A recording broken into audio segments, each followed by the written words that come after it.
नमस्ते विद्यार्थी मित्रांनो, direct second year इंजिनिअरिंगला जे विद्यार्थी ॲडमिशन घेणार आहेत त्यांच्यासाठी एक महत्त्वाची गोष्ट आहे.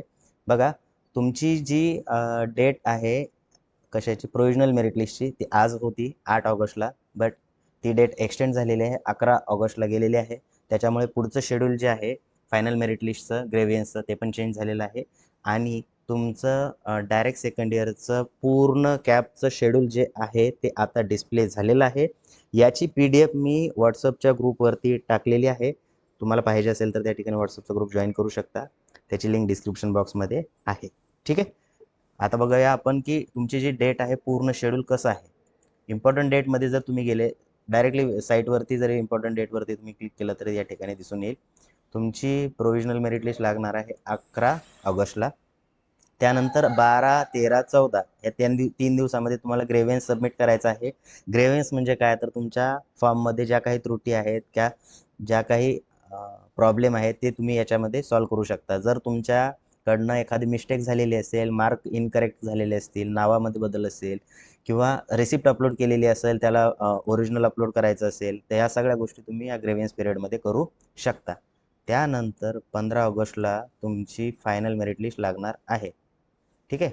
आणि 15 ऑगस्टलाच तुमचं वॅकन्सी सीट मॅट्रिक्स जो आहे तो डिस्प्ले होणार आहे कॅप राऊंड 1 साठी. ओके, आलं लक्षात. आता 15 ऑगस्टला मी तुम्हाला डिटेल व्हिडिओ बनवून सांगेल की वॅकन्सी सीट मॅट्रिक्स कसा बघायचा या वर्षीचा. फायनल मेरिट लिस्ट लागल्यानंतर तुमचा नंबर चेक करा एकदा फक्त. पुढे मी व्हिडिओमध्ये सांगेलच. त्यानंतर सगळ्यात महत्त्वाचा जो असतो तो कॅप राऊंड 1. आता कॅप राऊंड 1 हा सुरू होणार आहे तुमचा 16 ऑगस्टपासून. 16, 17, 18 या 3 दिवसामध्ये तुम्हाला ऑप्शन फॉर्म भरायचे आहेत. ऑप्शन फॉर्म म्हणजे काय, तर तुमच्या कॉलेजेसचे नावं टाकायचे आहेत. ठीक आहे. त्यानंतर 20 ऑगस्टला लागणार आहे तुमची अलॉटमेंट. अलॉटमेंट म्हणजे काय, तर 20 ऑगस्टला तुम्हाला समजेल की तुमचा कोणत्या कॉलेजला कोणती ब्रँच मिळालेली आहे. ओके.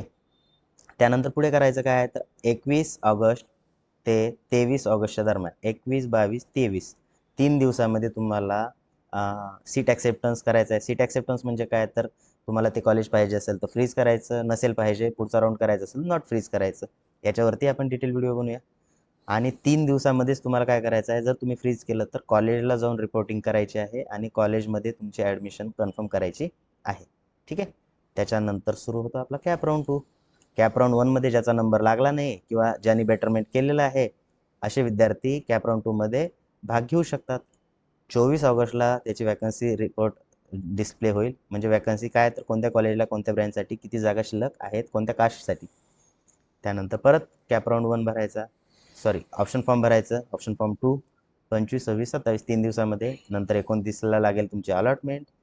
30, 31 आणि 1 या 3 दिवसामध्ये फ्रीज नॉट फ्रीज करायचं आणि कॉलेजला ॲडमिशन घ्यायची. परत होतं कॅप राऊंड 3. कॅप राऊंड 3ला तर जास्त काही कॉलेजेस नसतातच. ओके. 2 सप्टेंबरला तुमची डिस्प्ले होईल वॅकन्सी सीट मॅट्रिक्स. 3, 4, 5 3 दिवस तुम्हाला ऑप्शन फॉर्म भरायचे आहेत आणि 7 तारखेला तुमची अलॉटमेंट होईल. नंतर 8, 9, 10 3 दिवसामध्ये घ्यायचं की नाही ते ठरवायचं. घ्यायचं की नाही म्हणजे आता याच्यानंतर राऊंडच नसतो तर तुम्हाला घ्यावंच लागणार आहे कॉलेज जे लागेल ते, आणि त्या कॉलेजला रिपोर्टिंग करून तुमची ॲडमिशन कन्फर्म करायची आहे.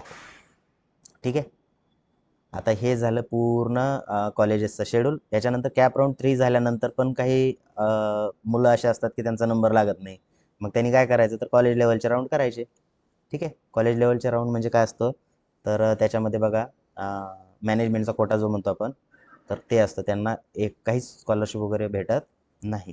तर या 11, 12, 13, 14 या 4 दिवसामध्ये तुम्ही काय करायचं, कॉलेजला जाऊन म्हणजे प्रत्येक कॉलेजला जाऊन तुम्हाला विचारायचं असतं की वॅकन्सी आहे का, आणि मग तिथे ॲडमिशन घ्यायचं असतं. त्याच्याबद्दल डिटेल नंतर बघू आपण. अशा प्रकारे तुमचं पूर्ण शेड्यूल जे आहे ते या ठिकाणी डिस्प्ले झालेलं आहे. त्याचा व्यवस्थित प्रॉपर स्टडी करा आणि 11 ऑगस्टपर्यंत आता कोणी मेसेज करू नका की सर प्रोव्हिजनल मेरिट लिस्ट कधी लागेल, है ना.